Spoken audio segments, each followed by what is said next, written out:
Nagapadayon kita mga kauturan kag kabyanan kag aton nga napamatian ang musika nga naghatag refleksyon para sa salmo nga balasahon naton sa sini nga adlaw, ang Salmo 21. Kag sa pagpadayon naton mga kauturan kag kaabyanan, ato naman nga hatagan sang pag talupangod ang aton nga nasagap nga mensahe sa diin may pagganyat sa mga tradisyonal nga mga pamilya nga padayunon ang pagsakdag sang nakaugalian na nga paghugpong kag maayong buhat. Mensahe ini nga nagikan mismo didto sa Vatican. Kag ang kahalintulad sini amo ang mga pagsabat sa sensitibo nga mga palamangkutanon kag aspeto sang pagpangabuhi nga amo man ang dapat tutukan sang tagsa ka panimalay nga Katoliko. Kag may mga pagasabton man nga mga palamangkutanon kung paano malabot sang mga tawo ang pagsinalayo nga naayon sa ginatudlo sang aton nga Iglesia Katolika. Kag kalakip na sinidiri ang mga kabuhatan nga naga-involver sang mga etikal nga mga pamaagi, no, na base sa ginatawag naton nga ethics. Kag ang pagpanghangkat nga ginaatubang naton kinahanglan na aton nga sugataon nga naarma sa aton ang mga bertudes sang tradisyonal nga mga panimalay. Kag dalagko nga mga pagpanghangkat ini ang natuhoy sa kakinahanglan sang mga katapo sang panimalay nga magpabilin sa ila ang nga lantaw kag practice, no, o kon nakaugalian ang pag-upod sa paghigugma sa pihak sang mga balakid o kon mga obstacles, katulad sang nagahuyang nga pagtuo, individualismo, kakapoy nga ini dalaman sa kakulang sang pagpamalandong, subong man sang kakulang sang kaisog sa pag-angkon sang pasyensya kag pagbasi-basi, sa pagsakripisyo kag sa patawad sa tagsa-tagsa. Ang aton mensahe nga ginaangkon kag ginabaton amo ang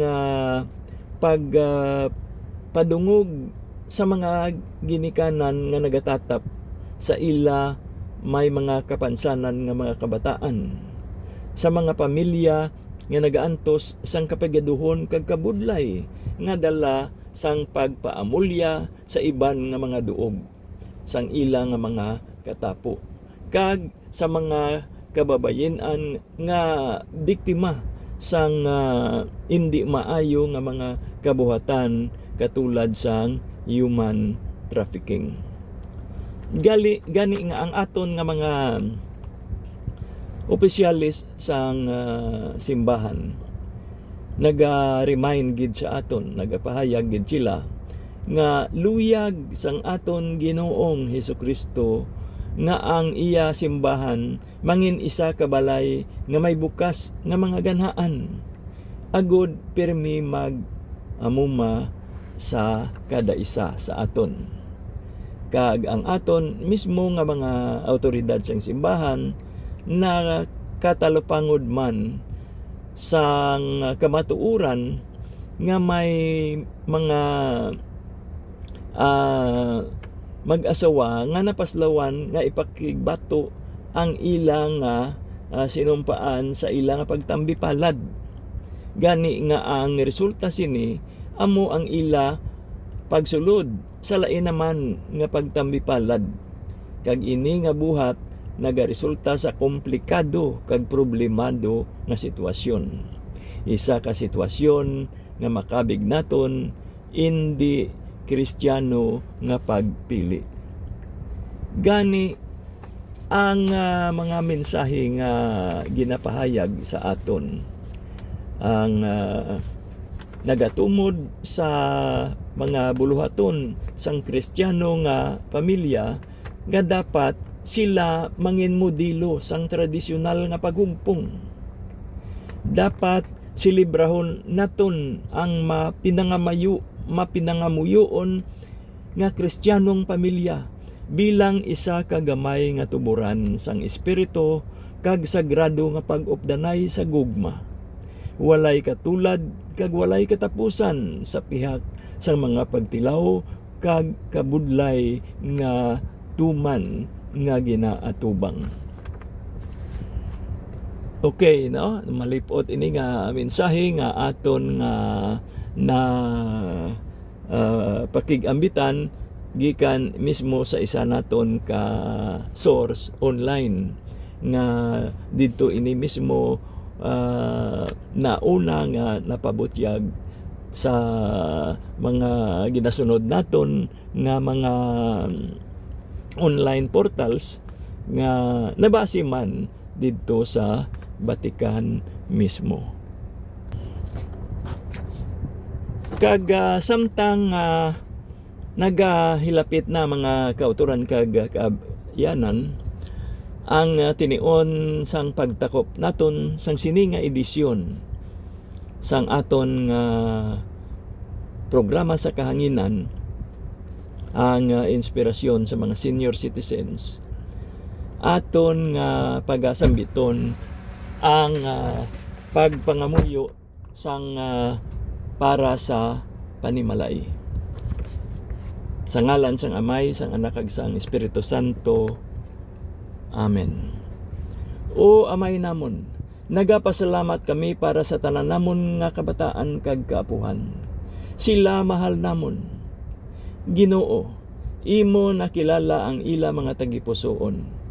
Imo nahibal-an ang ila nga kabakod, ang ila kahuyang, kag ang tagsakabutang bahin sa ila. O Dios namon, ginapangamuyo namon nga imo sila pahilapiton sa imo. Magpahayag ikaw sa ila. Ipakita sa ila ang ila pagkakinahanglan sa imo, Ginoo. Ang kuna ang ila mga kasing-kasing kag puna sila sang imo espiritu. Kabay pa nga ikaw, Ginoo, ang ila pangitaon.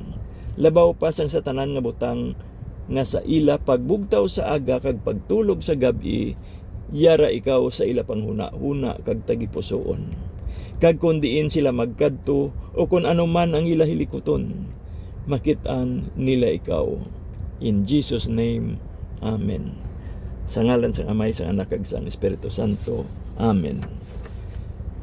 Nagakulang na ang aton nga mga ginutlo agod nga kita makapadayon sa sining nga adlaw nga edisyon sang aton nga programa, mga kauturan kag kaabyanan, kag bilang pangtakop naton nga musika kag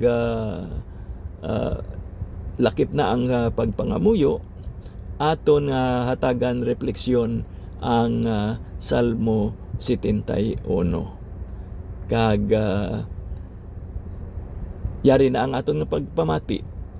Ini si brother ninyo nar nga nagasiling, may God bless us all.